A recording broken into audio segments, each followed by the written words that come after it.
Je suis l'agent Martoussi et je suis le modérateur. Nous sommes heureux de vous faire part du projet Infusion, mené par l'unité des crimes de rue. Les présentations seront suivies d'une période de questions d'environ 10 à 15 minutes. Our speakers are Acting Superintendent Terry Cheslock of District Services and Staff Sergeant Cal Gadvan, Head of the Street Crime Unit and Break and Enter Team. They will provide highlights of Project Infusion. We will also hear from Jasna Jennings, the Executive Director of the ByWard Market Business Improvement Area. The presentation will be followed by a 10 to 15-minute question period. Nous entendrons d'abord le surintendant par intérim des services du district, M. Terry Cheslock, ensuite le sergent d'état-major de l'unité des crimes de rue et de l'équipe d'entrée par effraction, Cal Gadvan, et enfin le directeur exécutif du marché bail, zone d'amélioration commerciale, Mme Jasna Jennings. Superintendent Cheslock will begin. Good afternoon.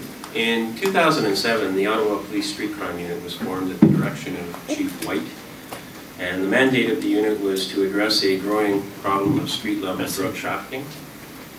Since its inception, this covert unit has been responsible for taking over $100,000 worth of drugs and illegal assets off the streets of Ottawa. In addition, they've also been responsible for laying charges against over 2,000 drug traffickers within the city. So today, we're announcing the conclusion of Project Infusion. Project Infusion was a 5-month-long investigation that focused on street-level drug trafficking within the market area and the Rideau corridor between Dalhousie and Sussex Avenue. So I'm going to ask Staff Sergeant Gadvan to address the operations that are underway today. Staff? Thank you, and thank you very much for attending this afternoon. During Project Infusion, we've identified 93 people that have been charged. Certainly. Sorry. It's very important. That's okay.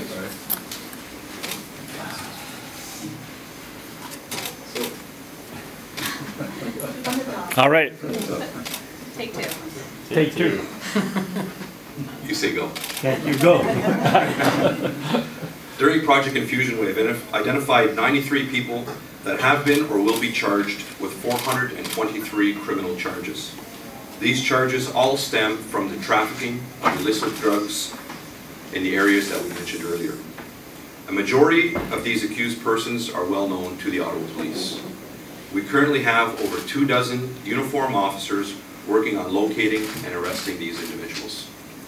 All of those arrested today will be held for show cause hearings that will take place tomorrow morning. Those that are not located over the next couple of days will have warrants sought for their arrest.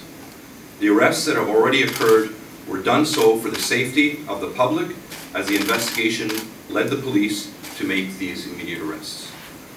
The main drugs that we continue to see at the street level in the downtown core are crack cocaine, followed by marijuana, ecstasy, and oxycontin.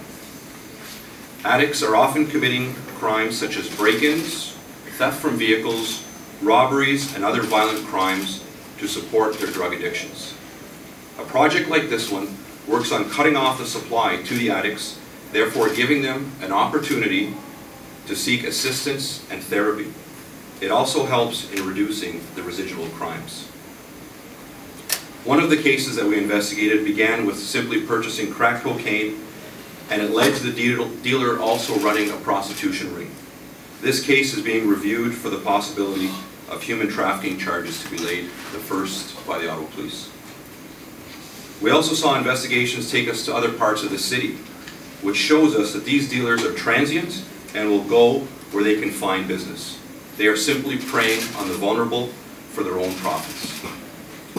We cannot and we will not allow for these dealers and users to have free reins on our city streets. Project Woody in 2010 led to the arrest of 84 individuals. This is a cyclical crime, where we do in fact see the same people returning to illicit activity after serving their jail sentences. However, we have also seen many great successes of individuals who go through drug treatment, court, and they get their life in order after being rounded up in these similar projects. We work with many of our community partners, including the BIAs and the homeless shelters, in improving the quality of life for all citizens of this community, no matter what their demographics are. And here to speak on the community impact is Yasna Jennings, the Executive Director of the ByWard Market BIA. Ms. Jennings. Thanks, Cal. Just a second. Mark, would you do mine, please? I'll do yours next. Partnership. All about teamwork. Thank you. Thanks very much, Cal. ByWard Market is happy to be here today in support of the police and Project Infusion. We enjoy a close partnership with police, and we support all of their efforts to maintain a safe, vibrant ByWard Market for all to enjoy. Partnerships such as those we enjoy with the police, as well as the Downtown Ottawa Coalition for a Safe Community, that support treatment, supportive help, and our Have a Heart, Give Smart campaign that encourages people to donate money to things such as the kindness meters, where we're seeing money go directly to the supports that help the people most in need.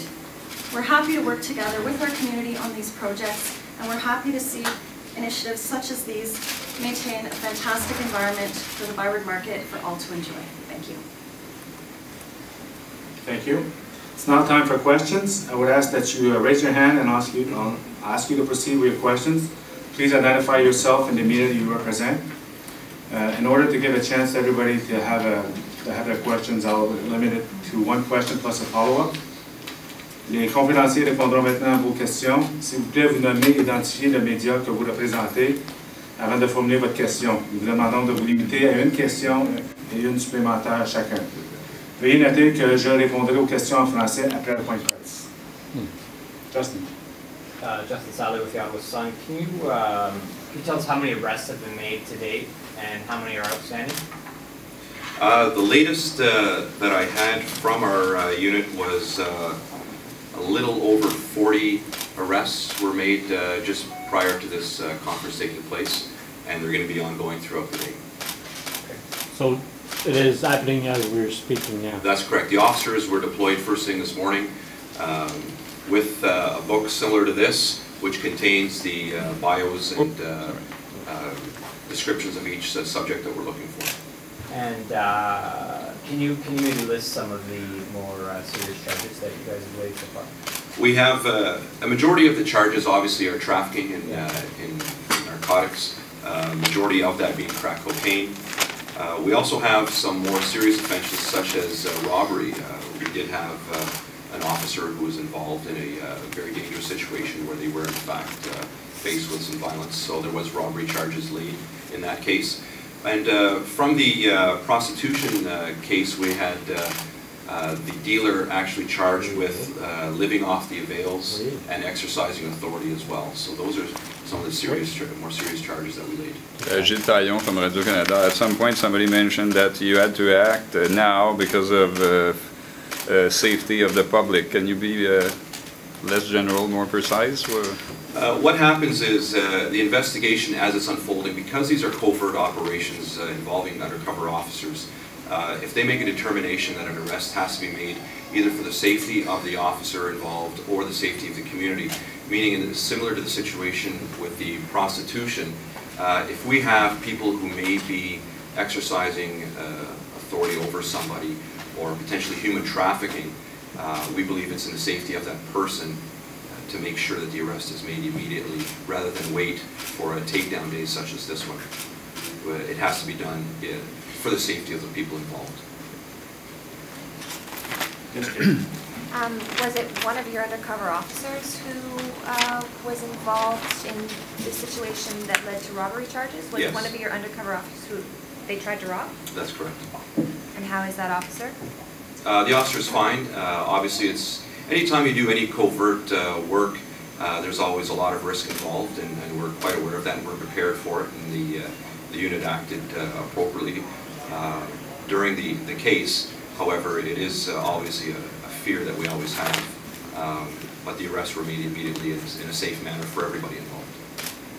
How long is that operation being started? It started in January of this year, and concluding today. Gord? Or McDougall, CFRA. How widespread do you think the human trafficking element of this is? Is it a growing problem that we're facing in Ottawa? Well, the street crime unit's been around since 2007, and again, we've been responsible for over 2,000 arrests. This is the first time that we've had a case similar to this one. It was new to us. We actually had to go to the Crown's office and get a little bit of direction from them on how to proceed with the case, because it was something that we hadn't seen before.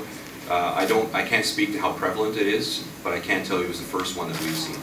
And the drug problem is always connected to the panhandling problem in the ByWard Market area. Is that something that the public can help out with? That's, I think, something that Yasna can direct, yes. Yeah, that's what I had mentioned earlier, the kindness meters. The kindness meters are stationed in 9 locations in the downtown and Rideau area. Some of the prominent ones are at Rideau and King Edward in front of the LCBO. We have some in the ByWard Market near the EQ3 at George and ByWard, and one at Clarence and Perron. And they're brightly colored orange parking meters that you'll see in the middle of the sidewalk. And we encourage people, instead of giving a hand out, but to give a hand up. And all of the money that's raised in the kindness meters is going to supportive housing and helping to move people into supportive housing units. To date, since the program started, we've moved dozens of individuals. I believe close to 70 individuals we've assisted in moving into supportive housing units. So this is a real way to make a difference. We see that generally